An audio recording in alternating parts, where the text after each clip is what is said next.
तो एक कवि जी थे, तो उनको रानी साहब ने एक रजाई दे दिया, जाड़े का महीना था, तो उन्होंने उस रजाई पर एक कविता लिख दी, आके सुनाया कि कारीगर को करामात के बनाए लायो, लीन्यो दाम थोरे जान नई सुघरई है।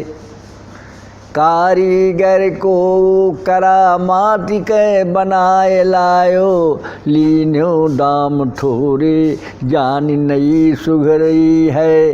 रायजू की रायज रजाई दीन राजी होए के, शहर में ठौर ठौर शोहरत भई है।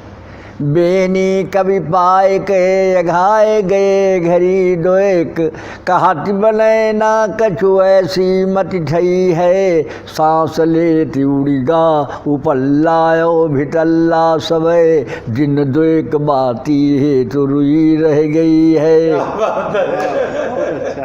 क्या बात है, क्या बात है। अरे पुत्र थे अपने, तो पहले श्राद्ध करते थे लोग ना, तो श्राद्ध में अपने पिता को पेड़ा बनवाया, ब्राह्मण को खिलाया। तो एक पंडित जी कवि थे, तो उन्होंने कहा, पेड़ा कम अच्छे थे, तो उन्होंने कहा कविता बनी का चींटी चाटत मूस ना सूंघत, बासते माछी नयावत नेरे, लाय धरी जब ते घर माँ तब ते रहे, हैया परोसिन घेरे।